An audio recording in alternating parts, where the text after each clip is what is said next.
Assalamualaikum warahmatullahi wabarakatuh. Halo teman-teman semuanya. Pada kesempatan kali ini, perkenalkan nama saya Najwa dengan NIM 251046080 dari Prodi Psikologi kelas B, Fakultas Kesehatan, Sains dan Psikologi di Universitas Sunan Gresik. Oke teman-teman, di video ini kita akan membedahi mengenai pendidik anak bangsa namun gajinya masih di bawah UMR. Siapa lagi kalau bukan guru di sekolah swasta? Kita bisa lihat bahwasanya 40% dari sekolah yang ada di Indonesia itu adalah sekolah swasta. Kita sudah mengabdi, walaupun gaji begitu juga kita menerima. Nggak mau jadi guru lagi karena profesi sebagai guru mungkin ya tidak cukup bayarannya. Saya tidak pernah berpikir begitu karena memang saya sudah terlibat di dalam dunia pendidikan dan saya juga ingin untuk anak-anak bangsa ini kita kasih cerdas mereka supaya ke depan ini mereka bisa jadi manusia yang baik untuk mengisi negara. Kita akan mengkritisi melalui fair compensation, yang mana fair compensation yang ada di guru swasta ini sangatlah gagal.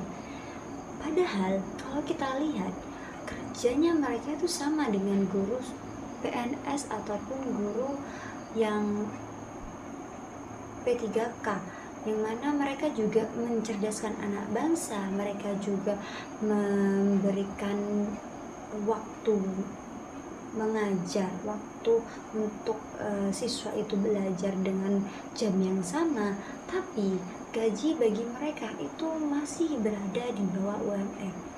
Apa yang salah dari pemerintah kita yang membedakan antara guru PNS dengan guru swasta honorer ini? Tinjau dari teori keadilan J. Steinke Adam pada tahun 1965, input kerja guru swasta dan guru PNS itu sama, tidak ada perbedaan, semuanya sama.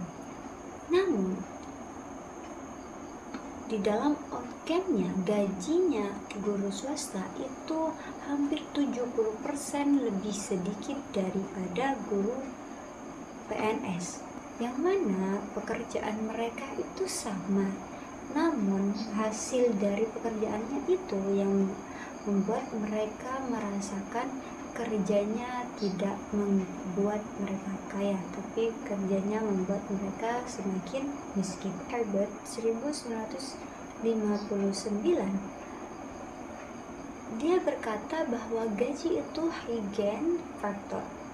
Kalau gak cukup buat kebutuhan hidup, maka akan membuat suatu motivasi mengajar itu akan minim, yang mana mereka tidak akan semangat lagi sebagai guru honorer swasta.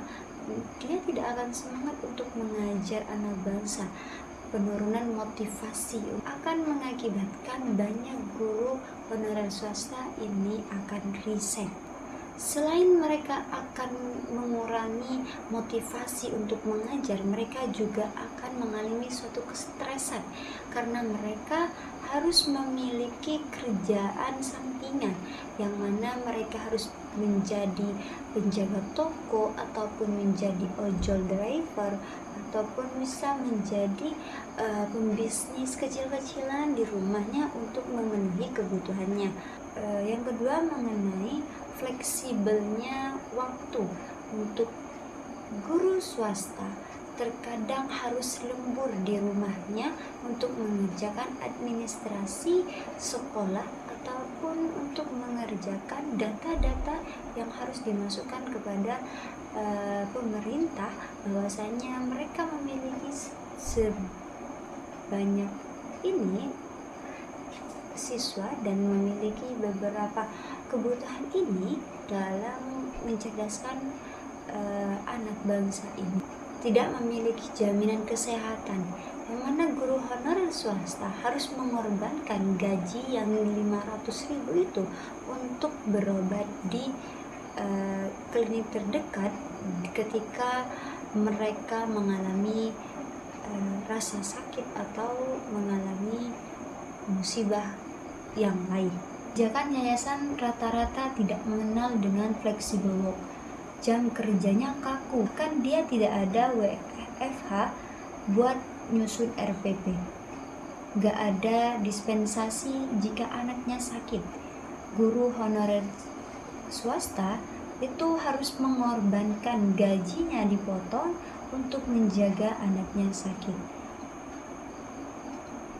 Padahal gaji pokok bagi guru swasta honorer itu tidak mencapai UMR. Bapak Masro pada tahun 1943 sudah mewanti-wanti, if psychological needs are not meet the individual can move to head needs. Gaji 1 juta nggak cukup untuk psychological needs. Gimana guru mau mikir inovasi mengajar jika setiap hari guru itu masih memikirkan besok mau makan apa, besok anak kita mau jajan apa dengan gaji yang masih di bawah UMR ini. Untuk kritik yang ketiga, yaitu mengenai reducing discrimination, yaitu diskriminasi.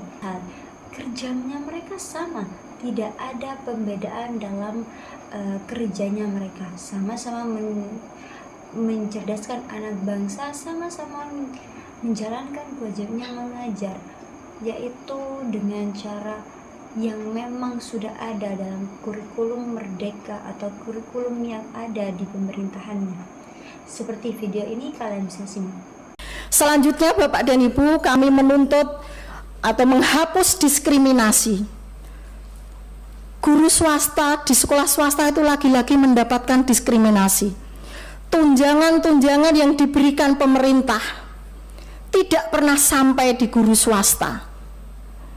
Kami selalu dianaktirikan. Apa salah kami? Kami ini sama-sama mendidik anak bangsa. Kami sama-sama memiliki kewajiban yang sama mencerdaskan anak bangsa. Kami ini sama-sama mencetak generasi penerus bangsa yang sukses dan bermartabat. Tapi kenapa lagi-lagi kami mendapatkan perlakuan diskriminasi? Seperti yang saya simak dari pernyataan beliau Ibu Anita yang kami idolakan, Bu, dari kami, bahwa Ibu selalu bilang, apa salah dari guru swasta ini? Kok mereka selalu mendapatkan perlakuan seperti ini, mendapatkan perlakuan diskriminasi? Sampai guru swasta kok sampai diperlakukan seperti ini, tuh salahnya apa? Stop perlakuan diskriminasi terhadap guru swasta. Karena dasarnya adalah kami ini warga negara Indonesia yang memiliki hak dan kewajiban yang sama sebagai seorang guru. Gaji pokok PNS itu ada, gaji tunjangan sertifikasi itu juga ada. Ada tunjangan hari raya dan ada tunjangan pensiun. Sedangkan dalam guru honorer itu hanya ada gaji pokok saja. Dan juga gaji tunjangan itu terkadang masih telat untuk menunggu dana oleh yayasan. Mereka sudah memiliki 10 tahun pengalaman bekerja, 10 tahun pengalaman mengajar, kalah dengan mereka yang baru lulus, bahkan usianya mereka masih 25 tahun. Ini yang dinamakan diskriminasi usia, yang mana mereka tidak memiliki keadilan dalam memicu pada afirmasi yang mereka harus luluskan. Dengan kinerja yang 10 tahun sudah berlalu itu pasti memiliki banyaknya skill untuk mencerdaskan anak bangsa. Sedangkan mereka yang masih baru lulus dari S1 yang berusia 25 tahun bahkan belum mempunyai pengalaman mengajar, itu tiba-tiba sudah di ACC afirmasinya. Maka ini butuh pertimbangan yang sangat signifikan agar Guru yang swasta honorer ini tidak dijadikan bahan tameng paling bawah, karena mereka sama-sama guru, sama-sama mencerdaskan anak bangsa. Dari sini kita bisa melihat bahwa sistem Indonesia masih belum improving the a lot of workers di sektor guru swasta. Padahal mereka memegang 40% anak bangsa yang harus mereka cerdaskan. Solusinya untuk 3 pelanggaran pilar psikologi industri organisasi ini, sebagai guru swasta, kompensasi itu harus rata sama dengan orang PN. Kedua, gaji dari yayasan itu juga harus UMP, tidak mengurangi dari gaji UMP yang berada di tahun yang terbaru ataupun tahun yang akan datang. Untuk flexible work, kerja tetap, dan juga tunjangan pada kesehatan, suatu fleksibel waktu mengenai perizinan atau cuti ketika ada kebutuhan yang memang mendesak, itu harus ditanggung oleh yayasan. Mengenai diskriminasi lewat kesejahteraan PPPK, batas usia dan kuota yang jelas. Karena guru sejahtera, maka murid di kelas akan cerdas. Kalau guru swasta itu masih survival mode, jangan harap kualitas pendidikan itu akan naik. Ingat, 40% anak bangsa ada di swasta. Mungkin hanya ini yang bisa saya sampaikan terhadap kritik kebijakan pemerintah dalam hal gaji guru honorer swasta. Kurang lebihnya mohon maaf. Saya buka edukasi diskusi lebih lanjut di kolom komentar ini. Terima kasih telah menonton. Wassalamualaikum warahmatullahi wabarakatuh. Dadah.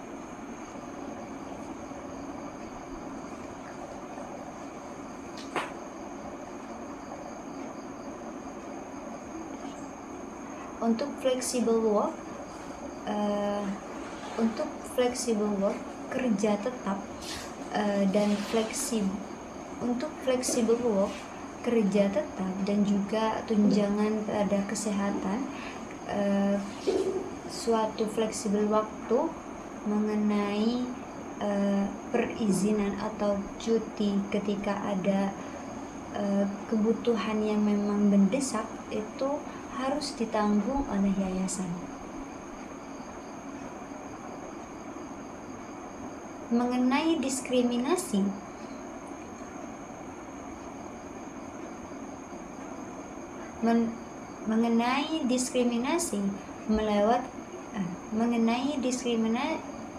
mengenai diskriminasi lewat kesejahteraan PPPK tanpa batas usia dan kuota yang jelas. Karena guru sejahtera, maka murid di kelas akan cerdas. Kalau guru swasta itu masih survival mode, jangan harap kualitas pendidikan itu akan naik. Ingat, 40% anak bangsa ada di swasta.